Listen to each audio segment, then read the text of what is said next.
दुनिया शिवरायचे प्रणाली। केंद्रीय गृहमंत्री अमित शहांनी रायगडावर जाऊन छत्रपती शिवाजी महाराजांना अभिवादन केलं। त्यांच्या या दौऱ्याची जेवढी चर्चा होती तेवढीच चर्चा रंगली उपमुख्यमंत्री एकनाथ शिंदे यांची। कार्यक्रम पत्रिकेमध्ये नसताना एकनाथ शिंदेंना अचानक भाषणाची संधी मिळाली आणि अजितदादा मात्र बसूनच राहिले। याचे राजकीय अर्थ काढले जात आहेत। दुसरी गोष्ट म्हणजे रायगडच्या पालकमंत्री पदाचा वाद असताना अमित शहांचं सुनील तटकरेंकडे स्नेहभोजन झालं याची सुद्धा चर्चा झाली। पाहूया दिवसभरात काय घडलं त्याचा हा सविस्तर रिपोर्ट। ही गोष्ट आहे रायगडावरची। छत्रपती शिवाजी महाराजांच्या पुण्यतिथीनिमित्त रायगडावर कार्यक्रम पार पडला। यावेळी अमित शहांच्या उजव्या बाजूला मुख्यमंत्री तर डाव्या बाजूला एकनाथ शिंदे बसले होते। कार्यक्रमाच्या मूळ रूपरेषेनुसार खासदार उदयनराजे भोसलेंच्या भाषणानंतर मुख्यमंत्री फडणवीस भाषण करणार होते। त्यानुसार सूत्रसंचालकाकडून फडणवीसांच्या नावाची घोषणा देखील करण्यात आली। मात्र उपमुख्यमंत्री एकनाथ शिंदेंनी भाषण करावं असा आग्रह फडणवीसांनी धरला।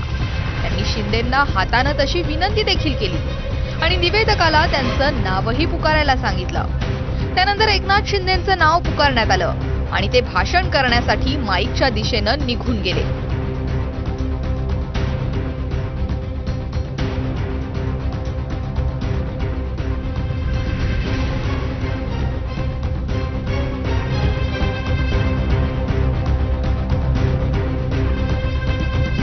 हा सगळा प्रकार दुसरे उपमुख्यमंत्री अजित पवार बसल्या जागेवरून शांतपणे पाहत होते।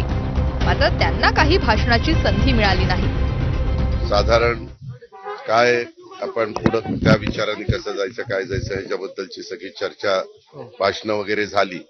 वेळ कमी होता त्याच्यामुळे मी काही भाषण केलं नाही, परंतु मुख्यमंत्र्यांचं त्यांचं डीसीएमचं भाषण वगैरे झालं। रायगड जिल्ह्याचं पालकमंत्रीपद आणि रायगडावर देण्यात आलेली भाषणाची संधी यांचा एकमेकांशी काही संबंध असू शकतो का या चर्चेनं आता जोर धरलाय। यानंतर अमित शहा ठरल्यानुसार राष्ट्रवादीचे प्रदेशाध्यक्ष सुनील तटकरेंच्या घरी स्नेहभोजनासाठी गेले। एकनाथ शिंदे आणि अजित पवारही पंक्तीला उपस्थित होते। शहांसाठी खास आमरसपुरी मोदकाचा बेत होता।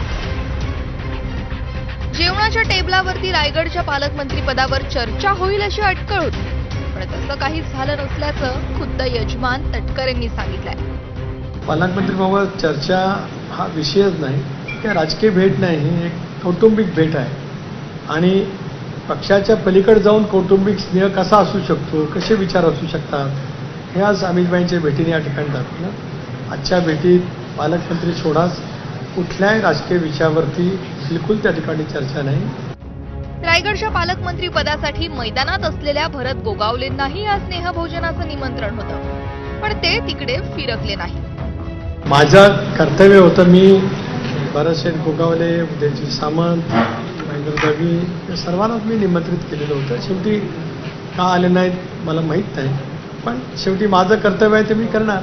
निमंत्रण दिलं होतं त्याबद्दल काही दुमत नाही आहे। ज्या वेळेला अमितभाई मुख्यमंत्री, दोन्ही उपमुख्यमंत्री हे ज्या वेळेला ट्रॉलीने खाली आले रोपेनी, त्यावेळेला त्या ह्याच्यामध्ये रोपेमध्ये आम्हाला जागा नव्हती बसायला आणि ज्या वेळेला तो कार्यक्रम संपतो तेव्हा आम्हाला लगेच काय वेळेला निघता येत नाही आहे आणि त्या अनुषंगाने मग त्यांच्या कॅनवायमध्ये ते पुढे जाऊन त्या हेलिकॉप्टरने ते निघून गेले आणि दुसरं हेलिकॉप्टर होतं त्याच्यामध्ये त्यांनी जे काही सिलेक्टेड लोक होते ते गेले।